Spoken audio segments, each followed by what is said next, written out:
বিসমিল্লাহির রহমানির রহিম। প্রিয় শিক্ষার্থী এবং জব প্রত্যাশী ভাই ও বোনেরা, আসসালামু আলাইকুম। যারা অ্যাডমিশন নেবে এবং বিভিন্ন চাকরির জন্য ইংরেজি প্রস্তুতি নেবে তাকে আমি তাদের আমন্ত্রণ জানাচ্ছি।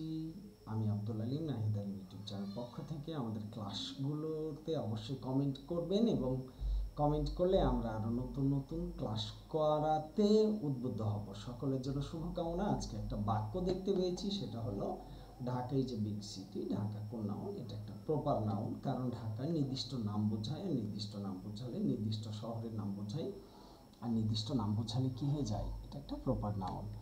122 নম্বর বলবো অ্যাকসেপ্ট শব্দটির নাউন ফর্ম হচ্ছে acceptance.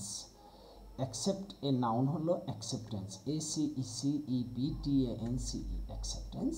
What kind of noun is boy? Boy একটা কমন নাউন। বয় একটা কি নাউন? কমন নাউন, যেগুলো অনেক সহজ, সেগুলো আমরা এভাবে বলে যাব। 24 নম্বর, what is the noun of the verb depart? Departure.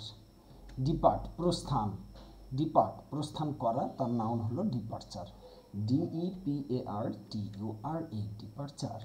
125 number আমরা বলবো steps in the sentence. Necessary steps were taken in this regard. আর স্টেপস এটা নাউন। কিভাবে নাউন একটু বলিনি। Necessary steps were taken. Were taken এটা একটা ভার্ব, এটা প্যাসিভ করা হয়েছে, তার আগে সাবজেক্টের জায়গা দখল করে নাউন। একটা শব্দ হলে নাউন, দুইটা শব্দ হলে নাউন ফ্রেজ। এখন প্রশ্ন হলো, যদি দুইটা শব্দ থাকে তাহলে প্রথম এটা অ্যাডজেক্টিভ, পরেরটা নাউন, তাই স্টেপস এটা কি হয়ে গেল? নাউন হয়ে গেল। পরেরটা যদি আমরা বলি নর্মাল আর societies, dos and don'ts. The word dos in the sentence is an dos. Societies, society যেহেতু পজিটিভ করা হয়েছে, পজিটিভের পরে কি আসে? নাউন আসে। ডুজ অ্যান্ড ডোন্টস, হ্যাঁ, মানে what to do and what not to do. Dos and don'ts, যা করবো অথবা করবো না, এমন বাক্যের জন্য আমরা পাই ডুজ এবং ডোন্টস। সো এখন যদি বলি যে সোসাইটি এর পজিটিভ, সোসাইটিজ করা হয়েছে, পজিটিভের পরে একটি শব্দ নাউন হয়, তাই ডুজ এখানে নাউন হয়ে গেল। 27 নম্বর বাক্য বলছি, a noun that names a general class of persons, place or things. General সাধারণ নাম বোঝালেই সেটা একটা কমন নাউন। সাধারণ নাম বোঝালেই তাকে আমরা কি বলছি? এটা একটা কমন নাউন। যে পরের বাক্যটা বলবো, the noun form of the word waste. ওয়েস্টের নাউন হলো ওয়েস্টেজ। ওয়েস্ট এর নাউন কি? ওয়েস্টেজ। ওয়েস্টের নাউন ওয়েস্টেজ, এটা মাথায় রাখতে হবে। জি 129, which of the following is not an abstract noun? নিচের কোনটা অ্যাবস্ট্রাক্ট নাউন নয়?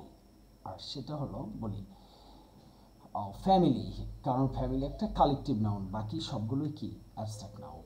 জি এরপরে 130 নম্বর বাক্য বলছি, দ্য ওয়ার্ড পোয়েট্রি। পোয়েট্রি এটা একটা আনকাউন্টেবল নাউন। আনকাউন্টেবল নাউনের অনেকগুলো সূত্র আমরা বলবো। Advice, information, scenery, machinery, jewellery, vocabulary, poetry. Alphabet, luggage, baggage, garbage, damage, wages, money, music, soap, progress, equipment, homework, business, surface, mankind. So এমন বাক্যগুলোর জন্য আমরা কি পেয়ে থাকি? মানে এমন শব্দগুলোকে আমরা আনকাউন্টেবল নাউন বলি। এদের আগে এদের সাথে এস বা এস যুক্ত করে কোনো প্লুরাল করতে হয় না। এদের আগে এ বা এন বসে না, যদি বসে তাহলে অতিরিক্ত একটা পিস অফ বসাতে হয়। জি police dispersed the crowd. Here the word crowd. Crowd হলো আমজনতা, জনতা, তার মানে এটা একটা ছিল কালেকটিভ নাউন। এটা ছিল একটা কালেকটিভ নাউন। ডিসপার্স মানে পুলিশ জনতাকে কি করলো? ছত্রভঙ্গ করে দিল, তখন এটা হয়ে গেল একটা কালেকটিভ নাউন। 132 নম্বর বলবো, which one is a noun? নিচের কোনটা নাউন? ও খুব মজার এটা। অ্যাকিউট, কিউট এটা একটা অ্যাডজেক্টিভ, অ্যাকিউট এটাও একটা অ্যাডজেক্টিভ, মিউট এটাও একটা অ্যাডজেক্টিভ, আর ফ্লুট মানে বাঁশি এটা একটা নাউন। জি 133 নম্বর বলবো, what type of noun is the underline word? Water has no colour. Water কি হয়ে গেল? এটা একটা ম্যাটেরিয়াল নাউন, সহজ। এটা এর আগে আমরা বলেছি একাধিক। Water has no colour, water একটা ম্যাটেরিয়াল নাউন। 134 নম্বর বলবো, the doctor took the round in the hospital. Here round, the round, took the round. Took একটা ট্রানজিটিভ ভার্বের পরে একটা শব্দ নাউন, দুটো শব্দ থাকলে অ্যাডজেক্টিভ নাউন, দিয়ে এখানে অ্যাডজেক্টিভ, আর রাউন্ড কি হয়ে গেল? Noun. 135, fill in the blank. Only dash can be affected by the grammatical category known as number. So আরেকবার বলি, only noun can be affected by the grammatical category known as number. Nouns একমাত্র নাউনগুলোকে নাউনের কি আছে নাম্বারে ভাগ করা হয়। জি, তারপরে বলা হলো fill in the blank.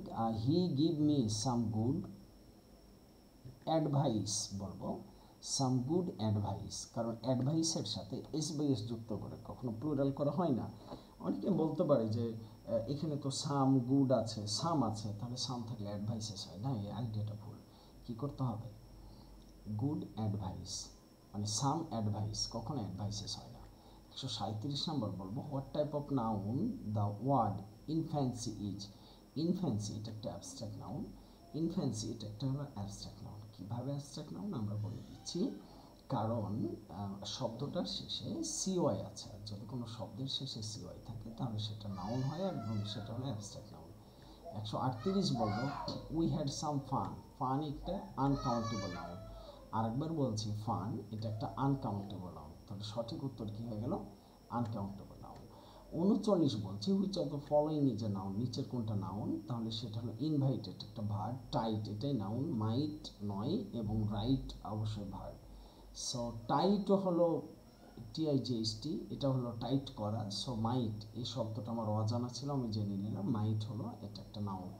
মানে কি আমরা অবশ্যই কমেন্ট বক্সে জানতে চাই। জি, 140 নাম্বার আজকের এই কন্টেন্টের শেষ বাক্য, what is the noun from the word compete. কম্পিটের নাউন হলো কম্পিটেন্স, কম্পিটিশন, কম্পিট করা প্রতিযোগিতা করা থেকে আমরা কি পাবো, কম্পিটিশন, নট কম্পিটেন্স, এটা হলো কম্পিটিশন প্রতিযোগিতা। এই এতটুকুই কাজ ছিল আজকের জন্য। সকলের জন্য শুভকামনা, আমার জন্য দোয়া রাখবেন, সকলের জন্য আবারও মোবারকবাদ। আসসালামু আলাইকুম।